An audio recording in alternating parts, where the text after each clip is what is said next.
You did a good job with the business plan. Oh, so I have this new microphone, and and it was just muted the whole time, which is a real bummer. Okay, I'm gonna start over. Do you want us to reenact that? Okay, here we go. Hi everybody, it's Heidi Hope, and it's FAQ Friday. Oh, where did we begin? I'm just gonna start over from the beginning. So we got a brand new microphone. It's really awesome. It's a Blue Yeti, but there's a little mute button on it, and it's flashing red when it's muted. And apparently that was just muted the whole time, so sorry about that. Okay, so what's our big surprise this week? If you don't read lips, you might have missed it. Our big surprise is that I'm releasing our business plan for photographers. It's going live at 3 p.m., and I am so excited about this. I'm really passionate about this product because I began Heidi Hope Photography a little over 5 years ago, and it started with a laptop and a camera, and that was it. I had no idea what I was getting into with business. I really just knew that I loved photography, and I thought maybe I could make a little extra money on the side. And when things picked up in our business, I thought maybe I could make a career out of this. But I really didn't have a plan from the beginning. I really just started with that passion for the creative, artistic end of things, and didn't pay so much attention to the business end of things. My husband Sean came over a year after I got into this business, and now we run Heidi Hope Photography together. And I'm so proud to say that we're one of the most successful retail portrait studios in the country now. But that didn't happen until we really got serious about our business and made a plan. So in teaching other photographers, I realized that a lot of us are sharing the same struggles, and we're kind of all starting in the same place. So what I wanted to do was kind of make a plan for creative individuals. Usually business plans are these immense analytical documents. Sometimes they're 50 or 100 pages used for landing investors. So because we don't need a big business plan like that, a lot of us just don't even pay attention to planning our business. But I think that that really is kind of a disadvantage for you. I think that when you plan your business, you have a competitive edge, and any entrepreneur in a competitive marketplace, which, let's face it, photography is a very competitive industry now. I think that if you can plan your business, you are definitely one step ahead of the competition. So this business plan really focuses on kind of harnessing your creative strengths, your strengths as an artist, all the things that you love and that you're passionate about. It's starting with that as a foundation. So it's fun.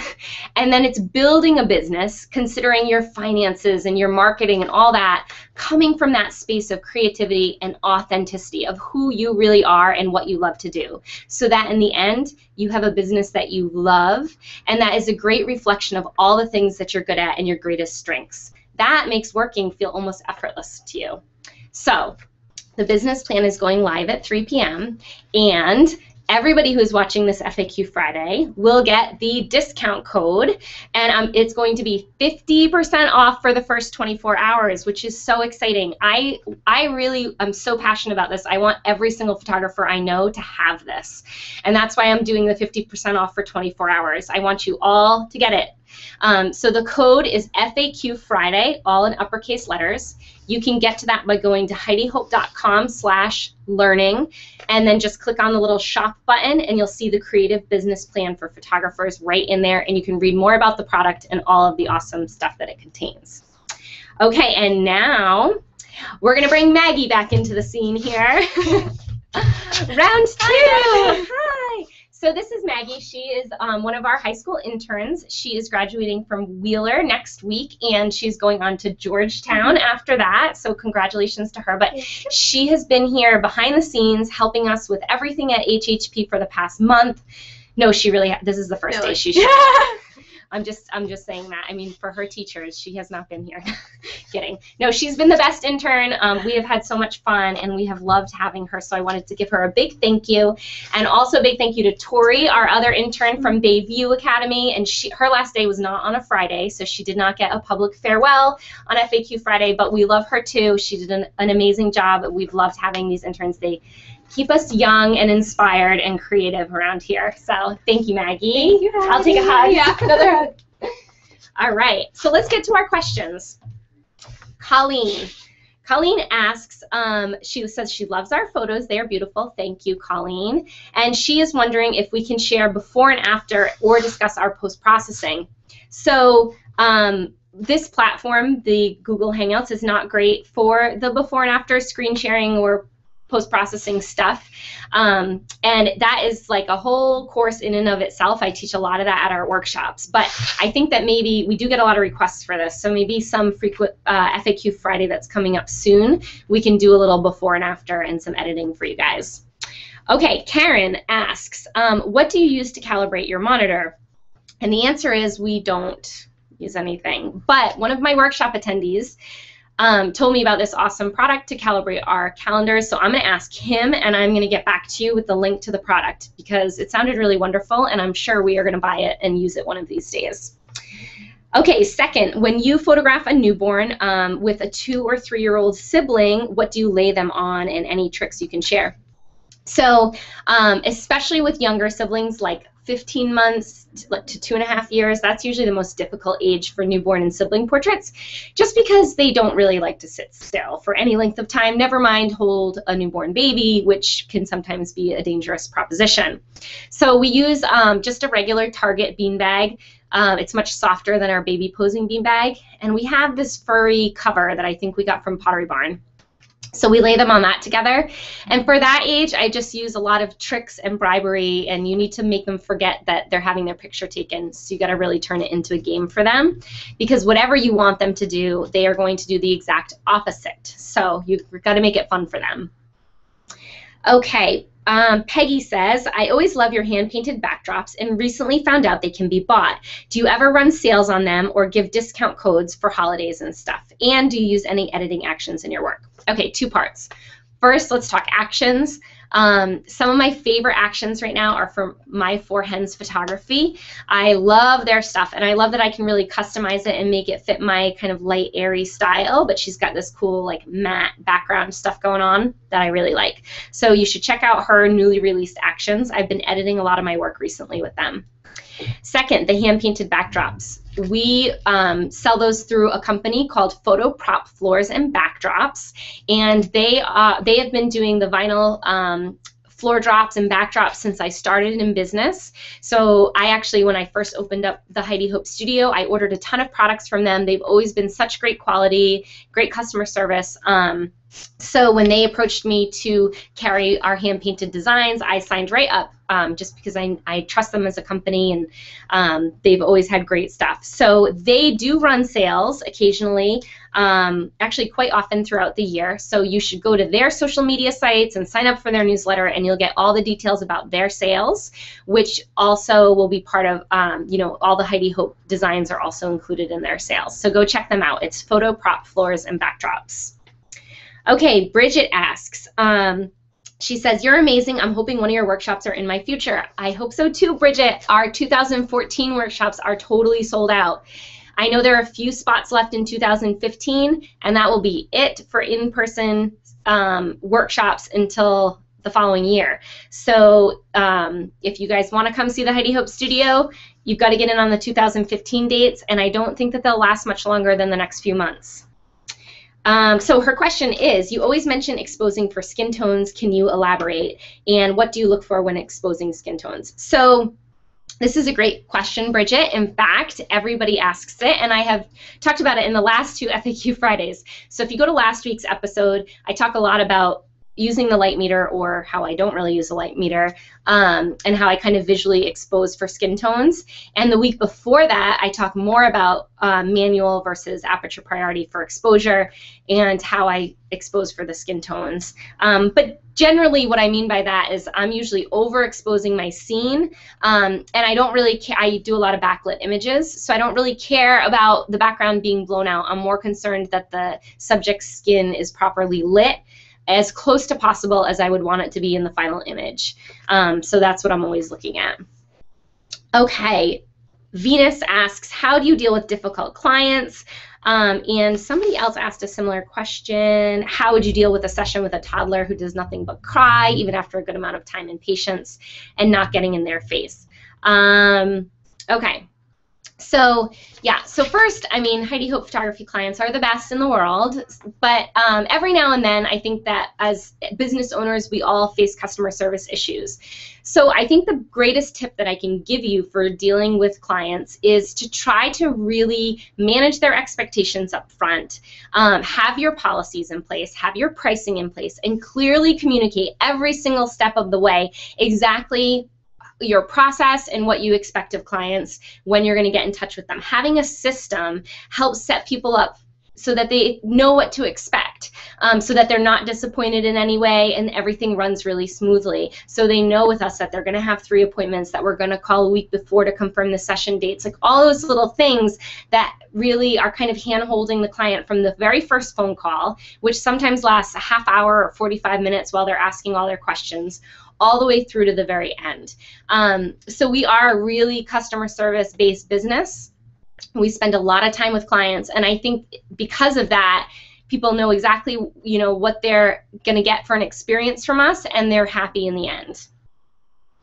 And then as far as the toddlers are concerned, toddlers are definitely challenging at times. I happen to love their little personalities and the challenge. The biggest thing I would say, I can't really remember having a toddler who just cried the whole time, but I think the reason why is from the very beginning, like as soon as we go in, I am not asking them to do anything. I'm there playing with them. It's like you get down on their level and you try to make a game out of everything. And because as soon as you ask, especially 2-year-olds, they just want to do their world is no, no, no, no, no.